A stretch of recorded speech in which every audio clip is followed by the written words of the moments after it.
Go ahead and hit record, my friend. Thank you. All right. It's wonderful to see all of you, and I hope you're having a great morning. And let's do the Crito. Let's do the last of the Platonic dialogues that we are going to read prior to the midterm. And I just want to say a few things by way of transition. So when we left off on Tuesday, we finished the apology. We know that Socrates was found guilty and that he was sentenced to death, that he was sentenced to be executed.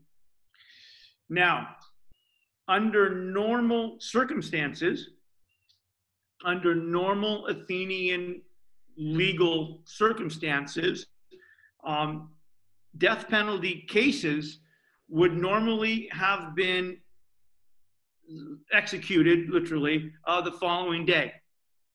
Under normal circumstances, Socrates should have been executed the morning after the trial. So the trial took place in one day. They found him guilty according to normal Athenian procedures of this type. The following morning, the sentence should have been normally carried out. So Socrates should have died the following morning.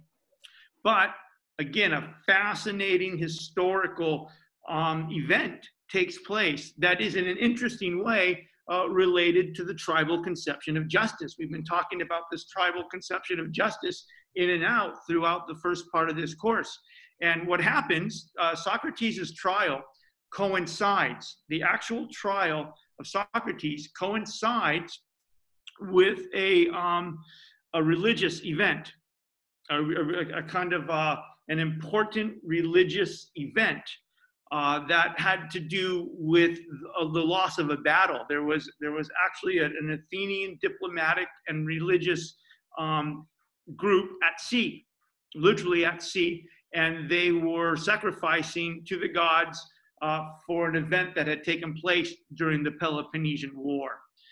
And this is happening while the trial of Socrates is actually taking place.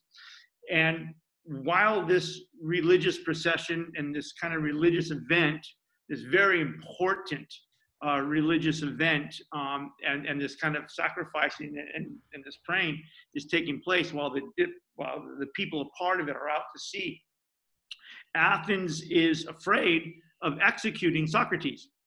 They don't want to execute him while this religious sacrifice, this religious event is taking place, for fear of angering the gods, right? Maybe there are some gods up there that didn't want to see Socrates executed, and if they execute Socrates while this important religious event is taking place, they were worried about offending the gods and jeopardizing that religious procession. So in this fascinating peculiarity of history, Socrates lives another 6 days, right? Socrates lives another 6 days after his trial.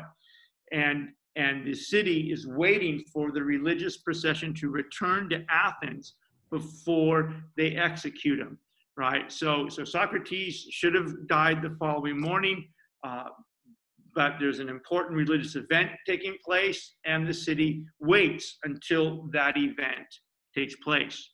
And so Socrates lives another 6 days.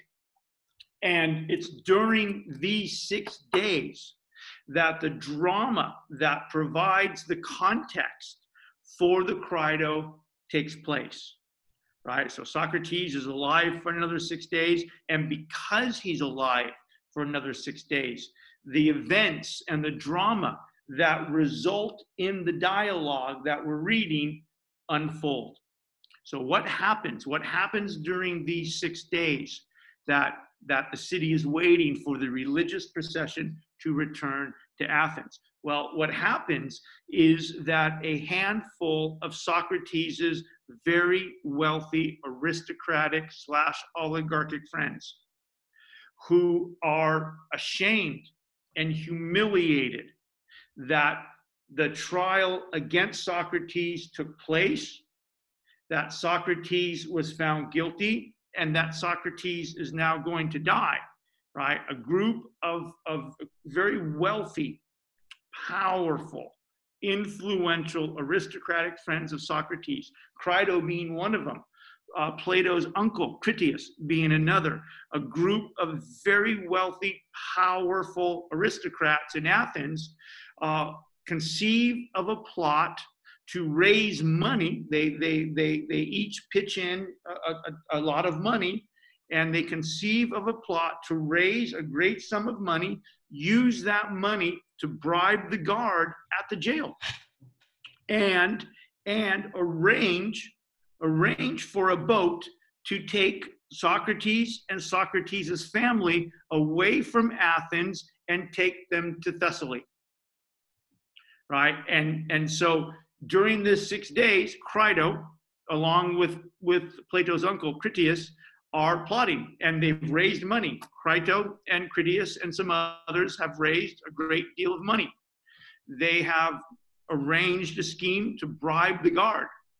And now what has happened is word has come that the ship will return the following day. Word has come that the ship is going to return, which means Socrates will be executed. And so what happens is now the plot is going to be put in motion. And that's how the dialogue begins, right? The dialogue takes place in the night before Socrates' execution. It takes place between 1 and 4 a.m., right? And it takes place in the middle of the night, in the hours literally before Socrates, hours before the morning of Socrates' execution. And this is the drama, right? Crito and Critias have conceived a plot to bribe the guard and break Socrates out of jail. This is a jailbreak, right? This is literally a jailbreak. They're gonna break Socrates out of jail in the middle of the night, grab Socrates, grab the family, put him on a boat, and get him to Thessaly before anybody wakes up. Right? And this is the drama that sets in motion the Crito. So as you know, the dialogue begins in the middle of the night, in the early morning. We don't know the exact time, but it's probably about 1 o'clock. And word has come that the ship is going to return that morning, and Crito has learned about it, and Crito has literally come to the jail. It's 1 or 2 in the morning. Crito has come to the jail. Crito has given the guard the money. The guard is going to take the money and kind of go for a long walk around the block, take a little smoke break.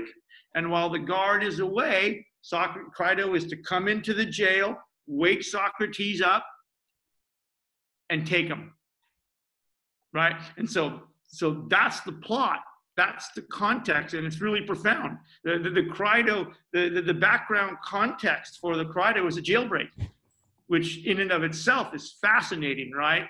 And we'll talk a little bit more about that later. So this is the context. This is the setting of the Crito. Now, as was the case in the Euthyphro and the Apology, something extraordinarily important and profound takes place right at the beginning of the dialogue and takes place before we get to what the dialogue is about, the conversation between Crito and Socrates, right?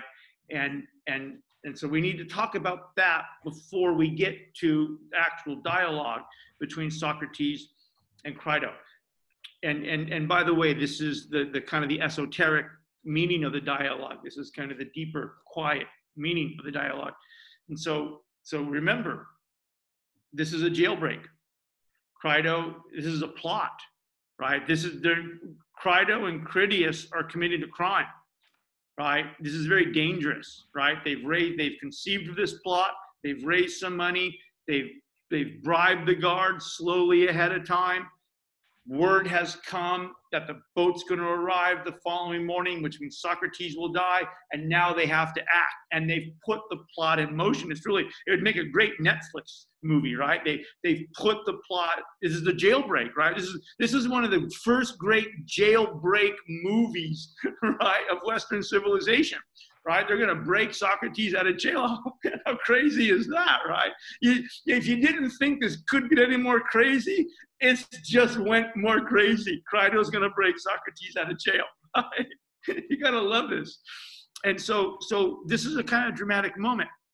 And what has happened is Crito comes, he gives the guard the money, the guard goes, and Crito comes, and the plan is that Crito is going to come into the jail.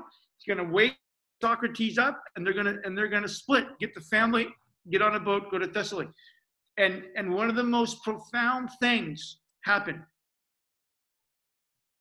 So Crito comes in, and he sees Socrates sleeping.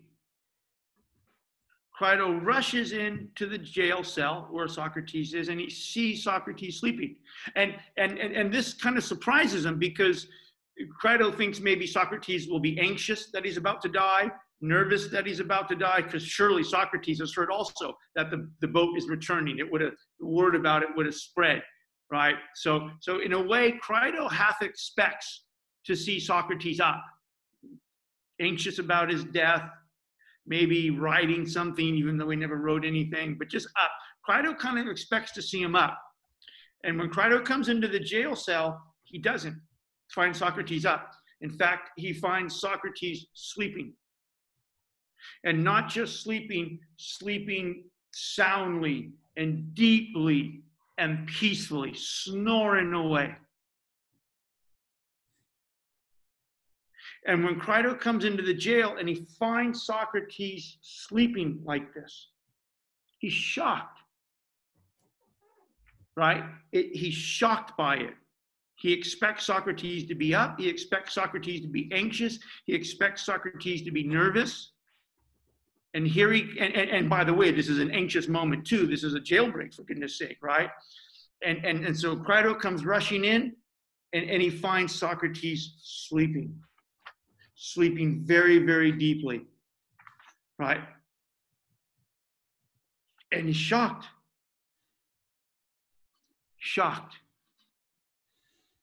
And in fact, he's so stunned by Socrates' sleeping. And not only by the fact that Socrates is sleeping, he's so stunned, and here's the deep point. He's so stunned by Socrates' peace. Socrates is at peace in the hours before his death. In the hours before his death, not only is Socrates sleeping, but he's sleeping peacefully. He is at peace. And Crito can't comprehend it. Crito doesn't expect him to be sleeping. And not only does he not expect him to be sleeping, he doesn't expect him to be sleeping so peacefully. And Crito is literally stunned by it. And in fact, he's so stunned by it that he can't bring himself to wake Socrates up.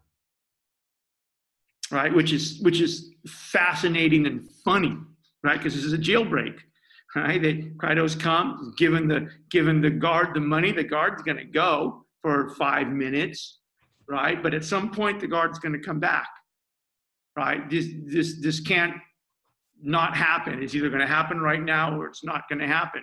And by the way, if it doesn't happen, this could be a very dangerous moment for Crito. Crito's breaking the law. Critias is breaking the law. The conspirators who have conceived of this plot are breaking the law. If they get caught, they'll be killed too.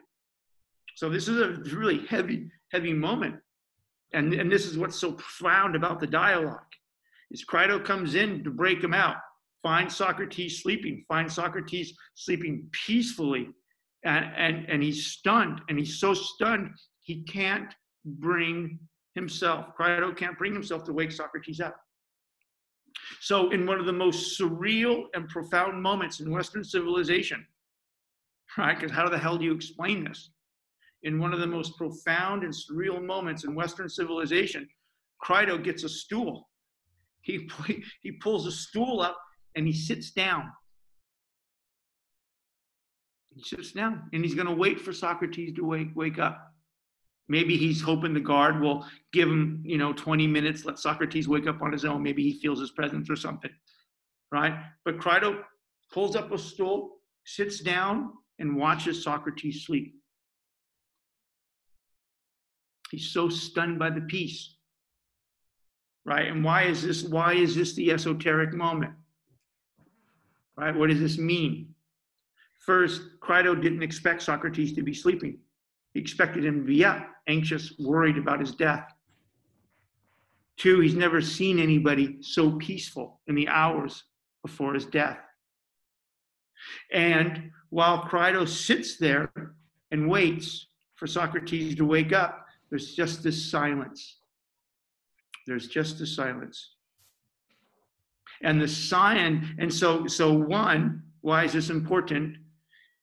One, it represents the disconnect between the life of philosophy and the life of Crito, the Athenian aristocrat.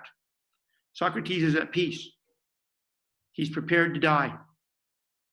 And he's at peace because he knows he's lived well. He's not afraid of death. Right? He's at peace. Why is he at peace? He's lived well.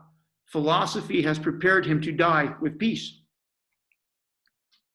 And Crito can't understand it.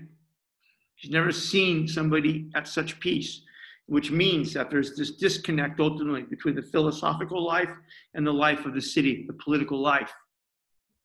And Crito is so stunned by it that he pulls up the stool and he sits there and he waits for Socrates to wake up. And then while they're sitting there, there's just silence. Socrates is sleeping and Crito is just sitting. So this symbolizes that in the hours before Socrates' death, at the end of Socrates' philosophical journey, in this attempt to bring philosophy to the city, there's only silence. Philosophy has failed to bring wisdom and peace to the city. There's no more conversation in a weird way. There's just the silence. Socrates is at peace. He's prepared to die.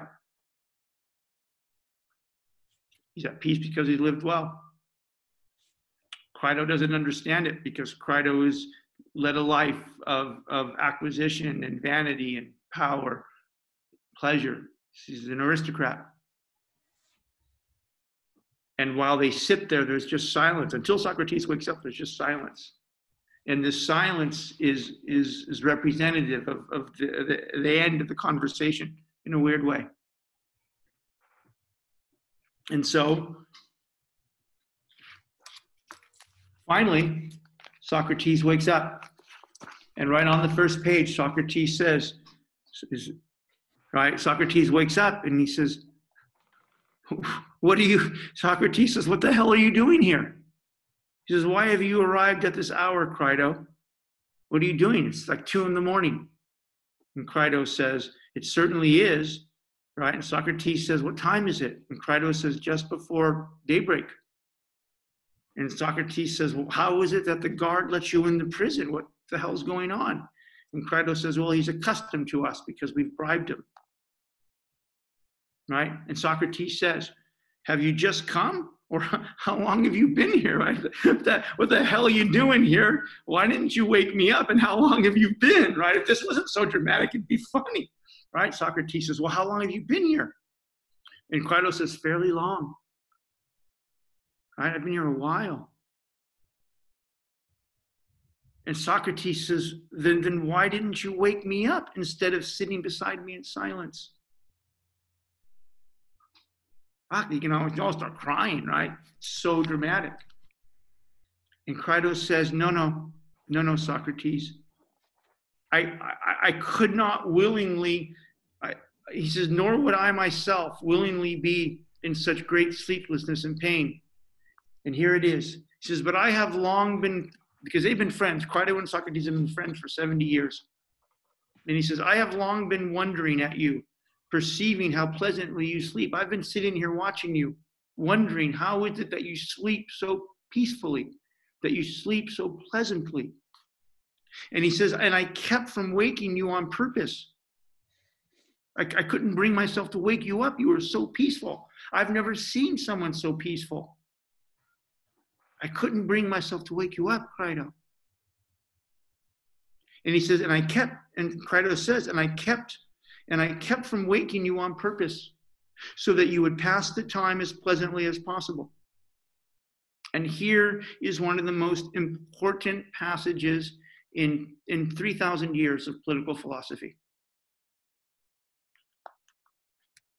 Crito says to Socrates, and although I have, of course, often previously regarded you through your whole life as happy in your temperament, I do so especially in the present calamity now. So easily and mildly do you bear it.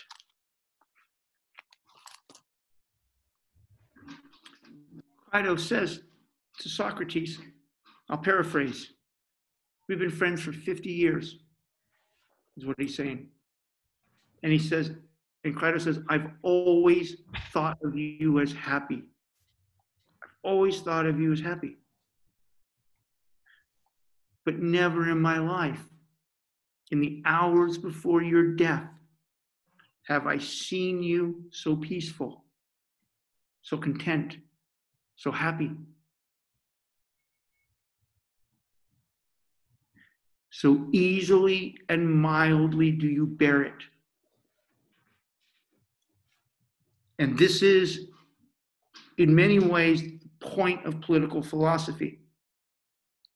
Socrates has spent 20 years thinking about how to live well, how to be a good human being, and how to live justly with others.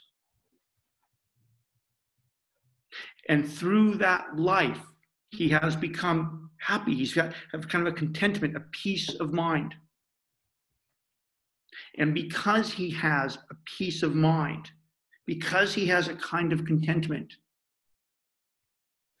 because he knows he's lived well, he has no regrets.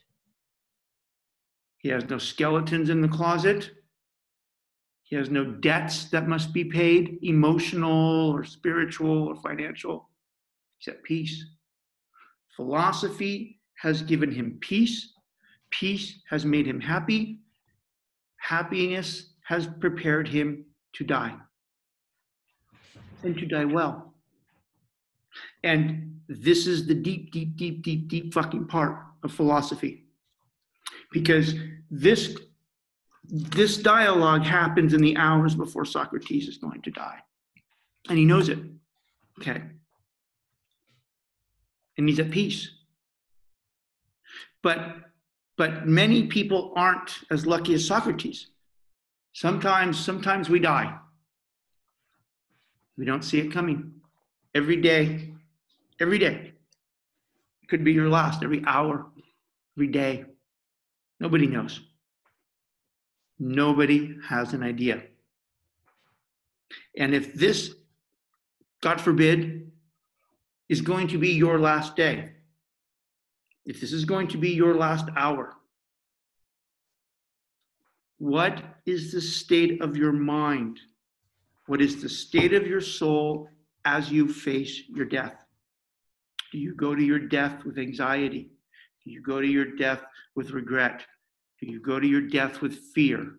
Do you go to your death wishing you had fucking told that person you love them, or that you hadn't done that, or that you did something you promised but you didn't do? Right? If this should be your last fucking hour, and by the way, it might be, because nobody knows. Nobody fucking knows. If this is going to be your last hour or your last day, what is the state of your mind as you face and go into death? Are you anxious? Do you have regrets? Are there things you wish you had not done, or things you wish you had said, but were afraid or lacked the courage or didn't have time? What's the state of your mind? And the state of Socrates' mind is peace. He's content. He has no regrets. He doesn't fear death. And this is the esoteric meaning. Are you prepared? How are you living? How have you lived? And are you prepared for your own death, should it come? All right. So, Crito says, I couldn't wake you up. He says, I have thought of you as happy for 50 years, but never have I seen you more at peace than you are right now in the hours before your death. How easily and mildly you bear it. And then Socrates says, well, why have you come? What the hell are you doing here? What are you doing here? What do you want? And Crito says, I've come to break you out. Come now, get your stuff. We don't have too much longer. I've come to break you out. We're going to get you. We're going to pick up your family, and we're going to take you to Thessaly, where I have very wealthy friends. Crito says, I have very wealthy friends in Thessaly, and they know you're coming, and they're going to protect you. And you're going to live in Thessaly with your family until you die. Protected. Let's go. Crito says, let's go. Get your shit. Let's go. This is a jailbreak, right? It's still a jailbreak. Socrates says, I'm not going. I'm not going. I'm not going. And Crito tries to talk him into going. And Crito gives Socrates 4 reasons. Crito gives Socrates 4 reasons for why Socrates should leave with him and break out of jail. And the first one is on page 103. And Crito says to Socrates, Socrates, he says, top of page 103, right? Crito says, Socrates, you seem to me, Crito, to be attempting a thing that isn't even just. You are betraying yourself, although it is possible to be saved. All right? So the first argument that Crito gives to Socrates for why he should escape is because it's the just thing to do. Imagine that. It's the just thing to do. Crito says to Socrates, look, you have a chance to escape. Right?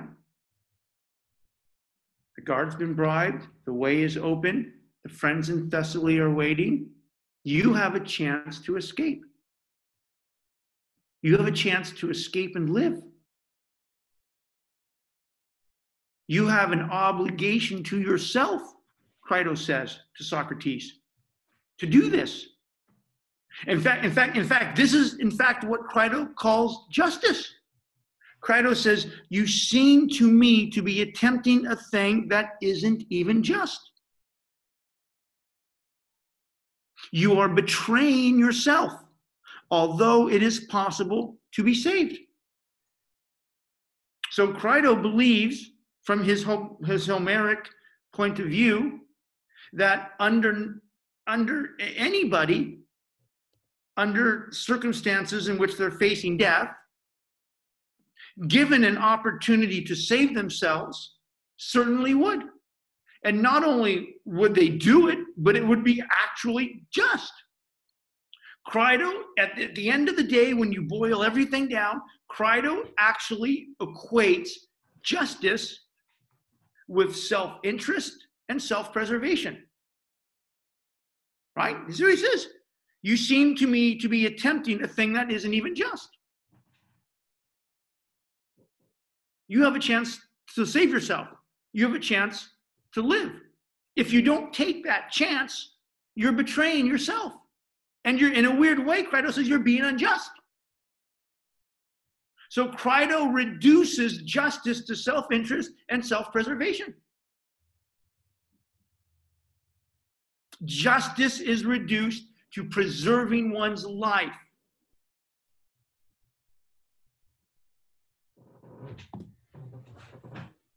It's profound. And Socrates says a few things But Socrates ultimately gives his response to that on page 106. He says, in Socrates' response to Crito's first argument, it is just to preserve your own life. It is just to save yourself. And Socrates says, but is life worth living for us, with that thing corrupted which the unjust maims and the just profits? Or do we hold that things to be more paltry than the body, whatever it is of these things that belong to us, which both injustice and justice concern? And then on the middle of the page, he says, Socrates says, consider again whether the following also still stays so for us or not. Not living, Socrates says, not living, but living well is to be regarded as the most important. So Crito's first argument to Socrates is, look, you're going to die in 4 hours. You have an opportunity to save yourself.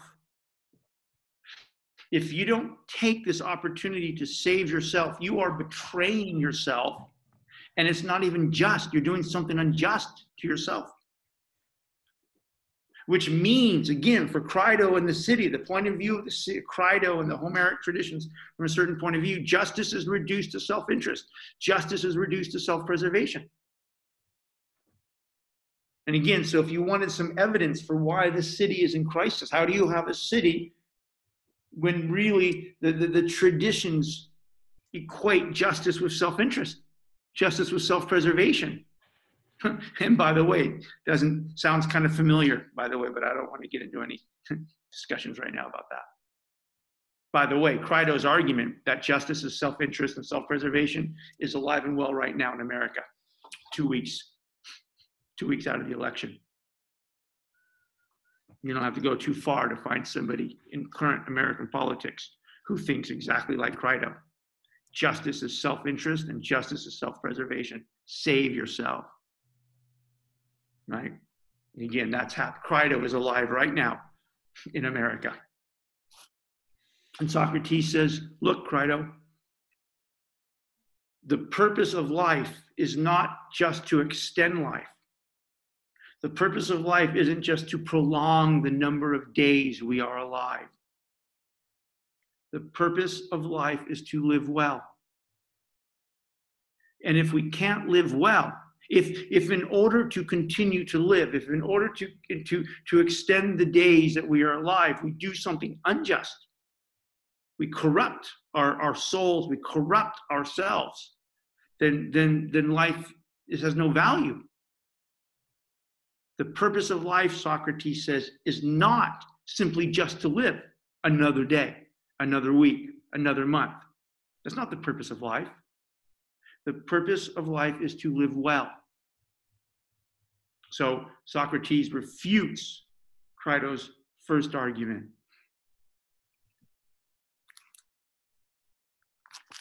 And then Crito says, okay, if you're not going to escape to save yourself,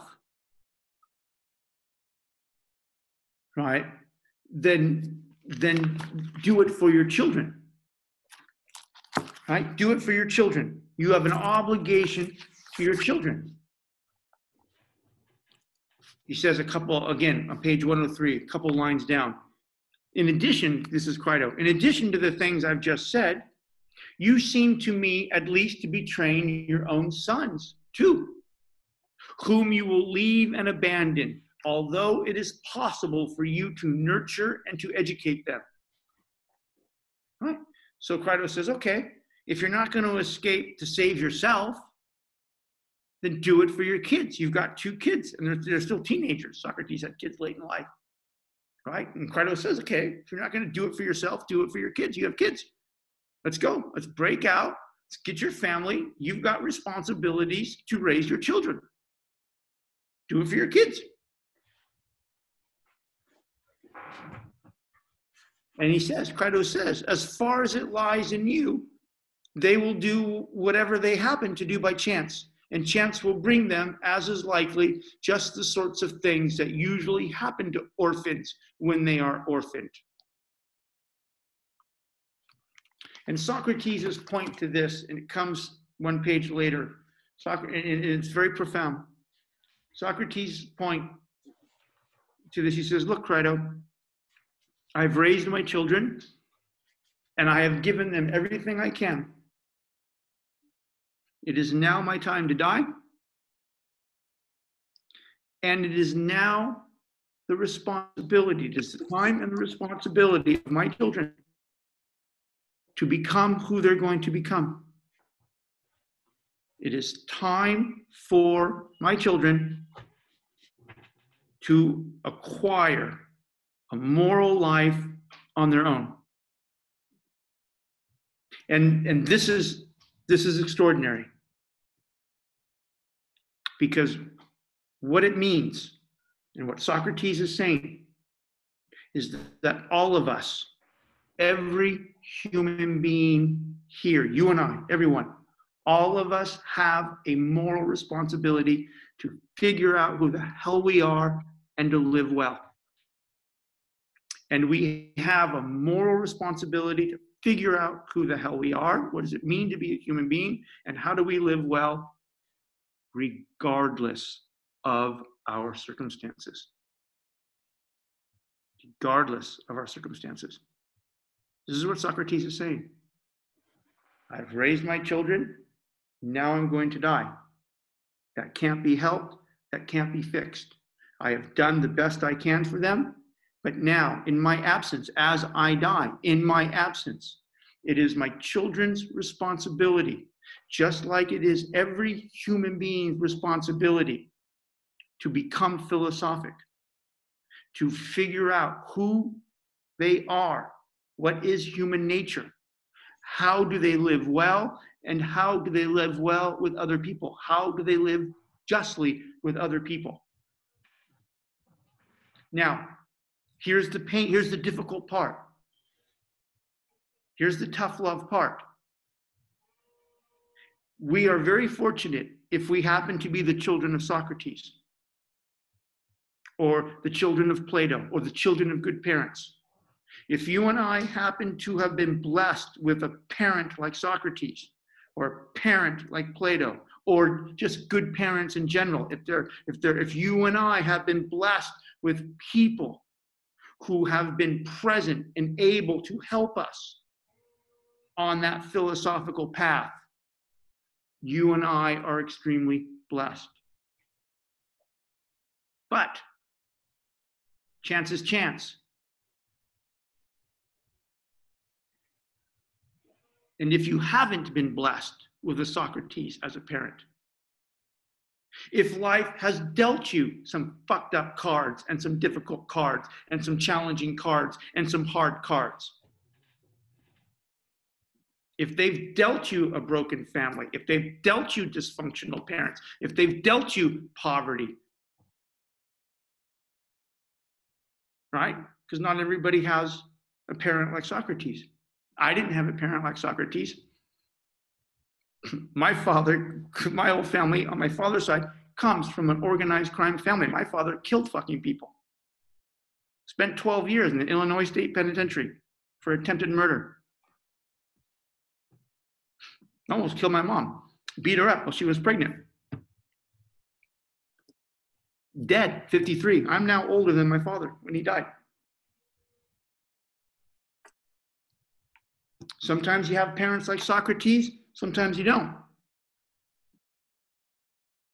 But if you don't have parents like Socrates, that's no excuse ever not to prepare yourself to acquire the knowledge you need to know to figure out who the hell you are, how to live well, and to live well with others.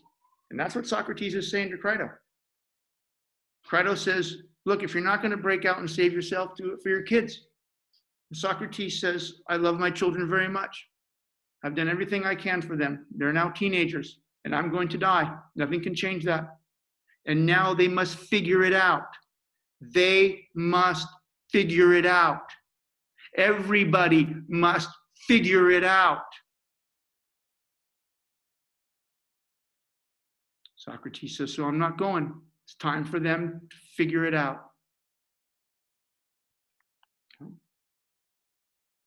And then Crito says on page 101, okay, if you're not going to do it for yourself, if you're not going to do it for the children, right, do it for our friendship.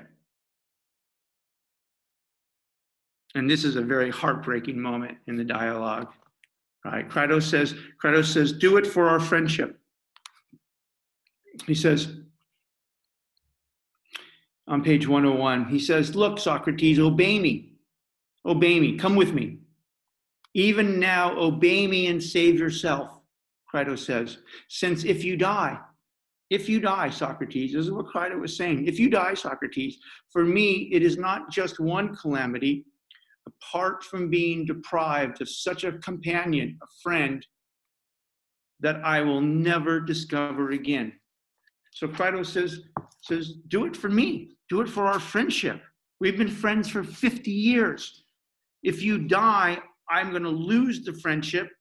I can't bear to lose the friendship, and our friendship can't be replaced, he says. So do it for our friendship. Now, we have read many intense things. We have had to bear witness to extraordinary things. And yet this is one of the most heartbreaking, shattering. And this is one of the most profound dialogues on friendship ever written, the Crito. And it's shattering because two things are true at the same time. Socrates and Crito have known each other for 50 years. They've been friends for 50 years. They're both in their 70s, which is extraordinarily rare for this time. They've known each other for 50 years. They've been friends for 50 years. Obviously, Crito has tremendous love for Socrates. Obviously. In fact, Crito has put his life, his wealth, and his life at great risk in an attempt to help Socrates, this breakout. In fact, Crito has put his well-being, potentially his life, his wealth, on the line to help Socrates out of what Crito thinks friendship is. Right? They've been friends for 50 years.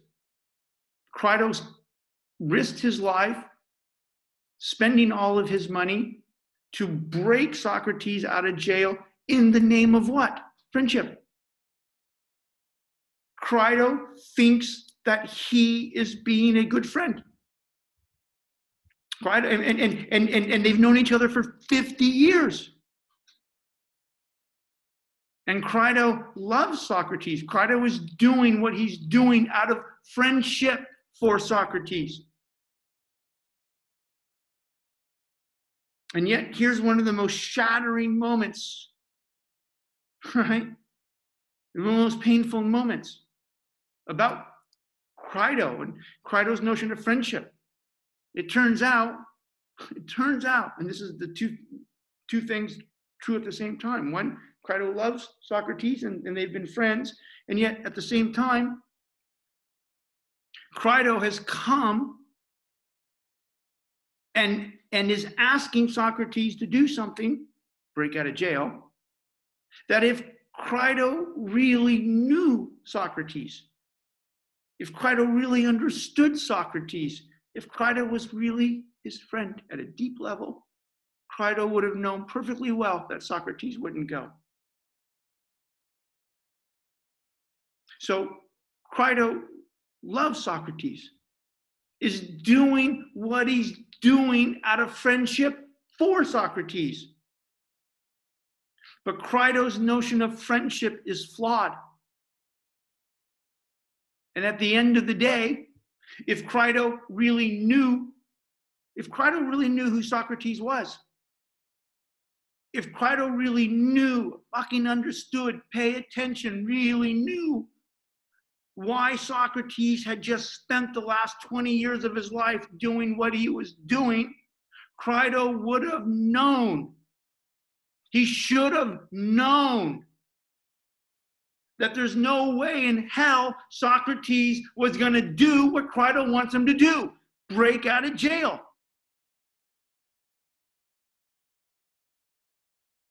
So at the end of the day, Crito doesn't know Socrates.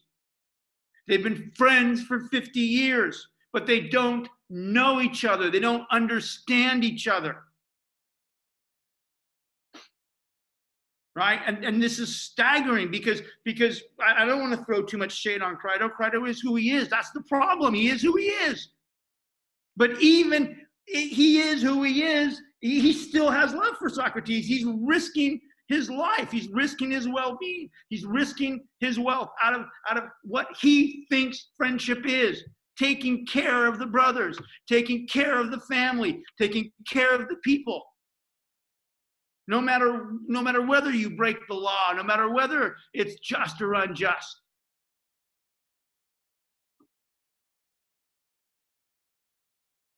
And yet, as well-intentioned as Crito is, as good and deep of a friend as Crito thinks he is, at the end of the day, he doesn't know his friend.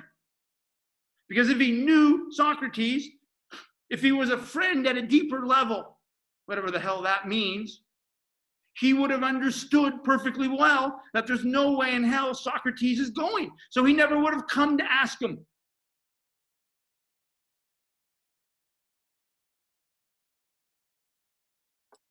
And this is one of the great commentaries on friendship. Do we listen or know or understand or bear witness to our friends? Are we asking them to do things that if we really understood who they were, or if we understood what was good for us and good for them, what would we be asking them to do these things? They've been friends for 50 years and Crito doesn't know who Socrates is.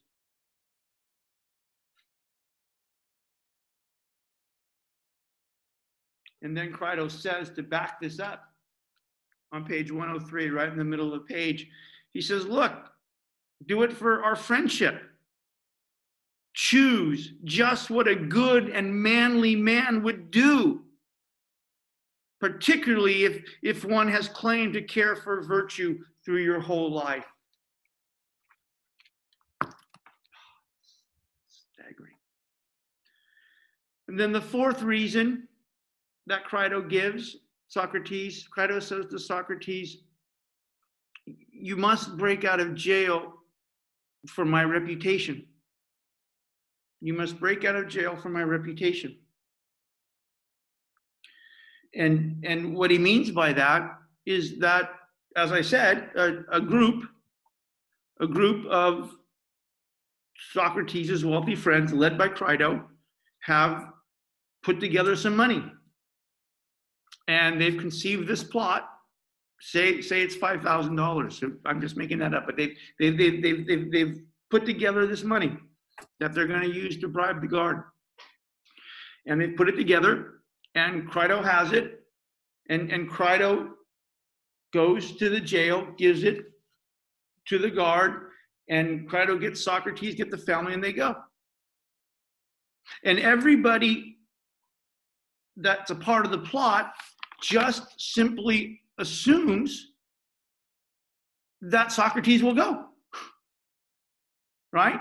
They just simply assume that Socrates will go because they're not thinking well. They're thinking in their own self-interest, in their aristocratic interest, in their masculine reputations, in their family's interest. Right? They just assume Socrates will go. It doesn't occur to anybody that Socrates won't go. It doesn't occur to Crito. It doesn't occur to Critias. It doesn't occur to the people who have conceived this plot. It doesn't occur to any of them that Socrates won't go because they've got this Homeric conception of self-interest and preservation and justice and protecting the family and protecting the bros. That's what it is. Right? And And so Crito says, look, and it creates this fascinating situation where Crito says, well, look, you got to come with me. You got to protect my reputation, right? Because if Crito says to Socrates, I'm paraphrasing, but it's on 101. Crito says, if I come to get you and you don't come, nobody's going to believe me when I say you wouldn't come. And they're going to think, Crito says. This is what they're going to think. This is what the other Athenian aristocrats who have conceived this plot with me are going to think. They're going to think, right, that something went wrong. For example, that I, Crito, came. And the guard sitting there thinking to himself, you know what I've been thinking?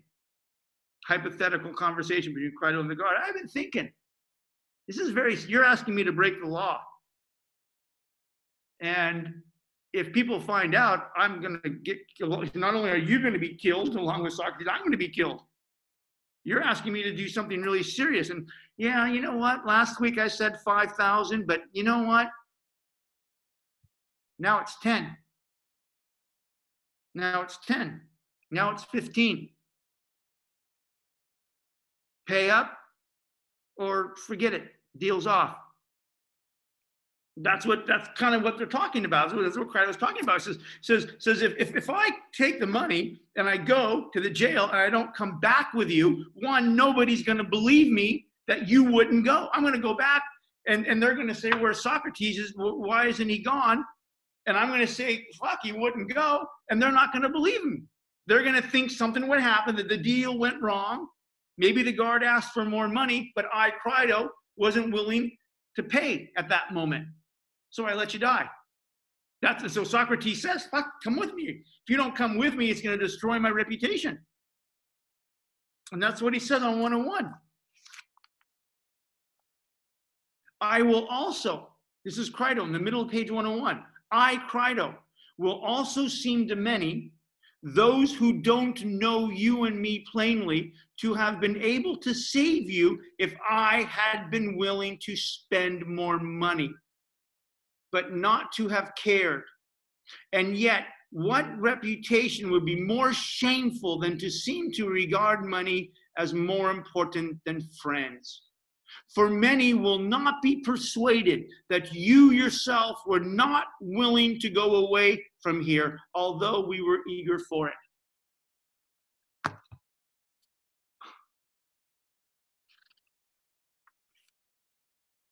Extraordinary.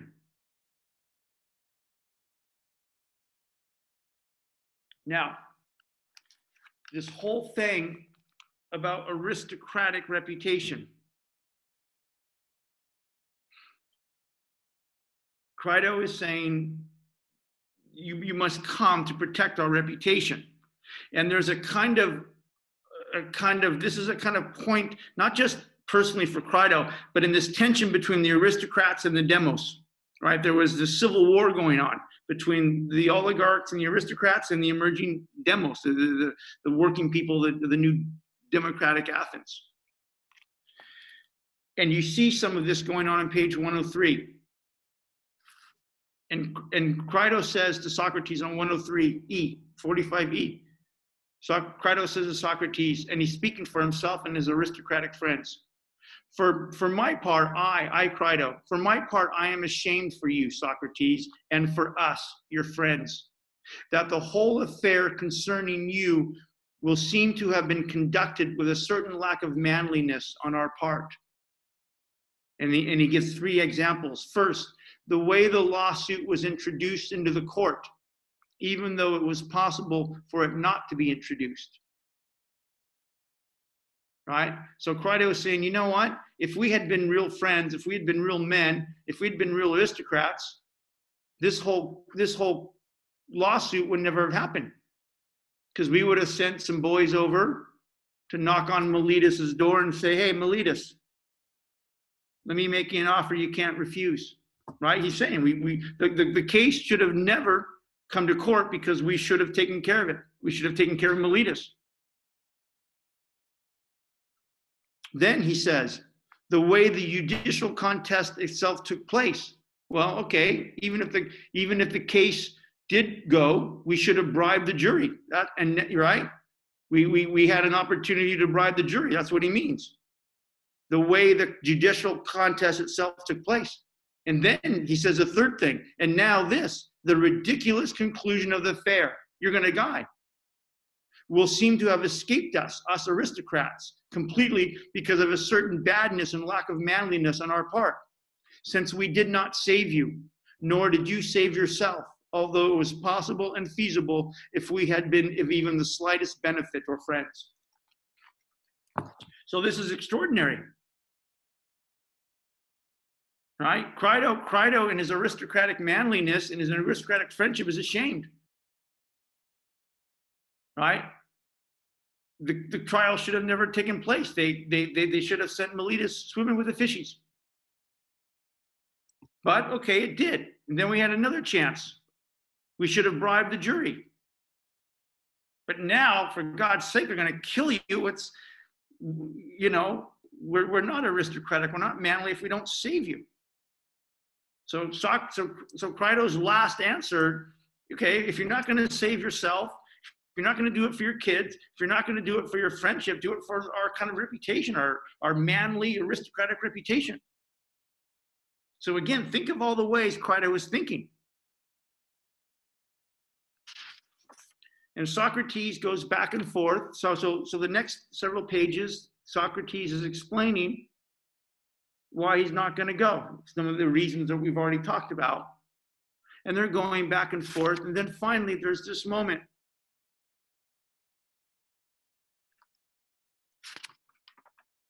There's this moment on page 108. And Socrates is giving Crito these reasons for why he won't go. Right? Justice is not just to live another day, to prolong life. But justice is living well. The purpose of life isn't just to live more. The purpose of life is to live well. I have cared for my children as best I can, and now they have a moral responsibility to know, to learn, and on their own if they have to, if fates decide they have to, learn how to live well. Yes, Crito, we've been friends for 50 years, but if we were really friends, you would have known that I would not do what you've come to ask. So friendship has to be something different than you think, Crito. And all this business about reputation is just, why do you care what the many think? Socrates says to Crito. Why do you care about your reputation? Why do you care what the many think? The point of life is not to care what people think. The point of life is to live well, to be self-governing, nos getiepsum, to know thyself, and to live justly. And so Socrates gives Crito all these answers. And then here we go, just like we saw in the Euthyphro, just like we saw in that weird moment where Meletus couldn't think anymore. Here we go, bottom of page 108, Crito. Socrates is giving him all these philosophical reasons why he's not going. And Crito says, I have no answer to what you ask, Socrates. I don't have an answer for what you are saying, Socrates, for I don't understand. I don't understand. Crito doesn't understand philosophy. He doesn't understand Socrates. He can't understand why Socrates won't escape with him.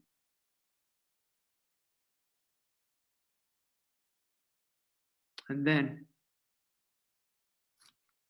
Socrates says, well, think of it like this, Crito. Socrates says, consider it this way, Socrates says. Think of it like this. Think of it like this, Socrates says to Crito. And Socrates tells Crito the story of the laws. Socrates says, let me put it to you this way, Crito. And he gives Crito the story of the laws, the story of the laws. And Socrates says, imagine, Crito, if the laws, right? Imagine if the laws were to appear as ghosts. Imagine if the laws were to appear as ghosts, as spectral figures in the jail right now. And the laws would say to us, Socrates and Crito, the hell are you doing? Thinking about escaping out of jail. How can you contemplate such an unjust thing? And the laws say to Socrates and Crito, the law, the city, the laws, the traditions. We raised and protected your parents. When your parents gave birth to you, we raised and protected you. We educated you. We nurtured you. When you were an adult, Crito, when you were an adult, Socrates, if you didn't agree with us laws, with our laws, you could have left the city. But you decided to stay, and in staying, give consent to the legitimacy of the laws. Now, why are you considering the laws say destroying us simply because it's no longer in your interest? What if everybody destroyed the laws because it wasn't in their interest? And the laws say, Socrates is creating this story for Crito, the laws say, you must treat the laws with the same respect that children treat parents. You must treat the laws with the same respect that children treat parents.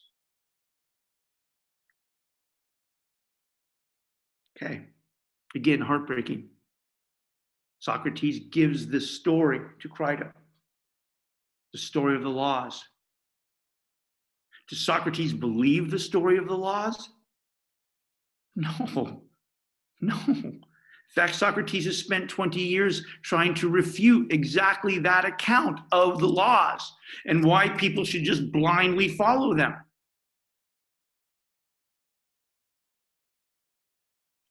So Socrates doesn't believe the story. Socrates is lying to Crito. He's being ironical with him. But why is he being ironical with Crito? He's being ironical with Crito. He's saying one thing, he's lying, but with the intention of something else. He's being ironical with Crito because that is all that Crito can understand. Socrates gives to Crito. And by the way, it's one of the last gifts that Socrates gives to his friend Crito, gives to the city. It's irony. It's irony. Here, if you don't understand my philosophical reasons for why I'm going to escape, Crito, my friend for 50 years, let me put it to you this way. Think about it this way. What if the laws come and the laws say, we've raised you, we've nurtured you, we've protected you, we've educated you. When you were old, you could have left, but you didn't. What would happen if every person who, if they just didn't agree with the laws, destroyed us? There would be no city. So you must respect the laws like children respect parents. And Socrates is saying to Crito, he's giving something Crito that he can understand. And so the last speech that Socrates gives to his friend of 70 years who never fucking understood him anyways, the last speech he gives to the city before he's dead, before he's killed, is irony. It's the story of the laws. And what it means is devastating. Crito is 70 years old. He's wealthy. He's powerful. He comes from one of the most aristocratic families in Athens. He's politically connected. And yet he's a child. He's emotionally and intellectually a child. He's a child. He's wealthy. He's powerful. He's politically connected. Comes from an aristocratic family, but he's got the emotional and intellectual development of a fucking 11-year-old. He's a child. And he's a child because he can't transcend his own interest. Crito wants what Crito wants. It's a child. It's a city of children. And this is a devastating moment for Western civilization. You can be 70 years old. You can be fucking wealthy.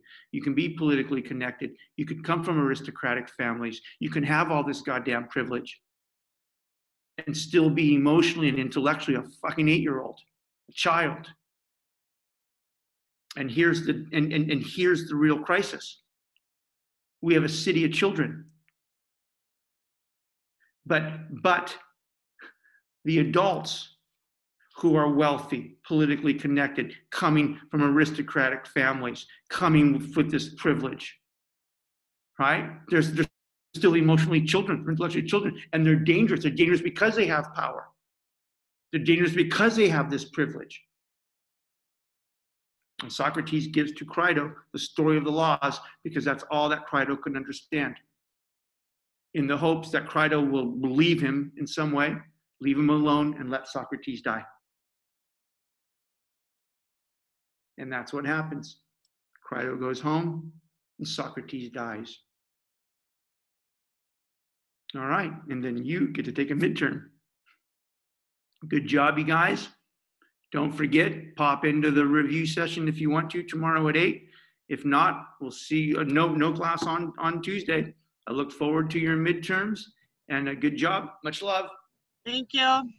Yep, good job, you guys, for part of the course.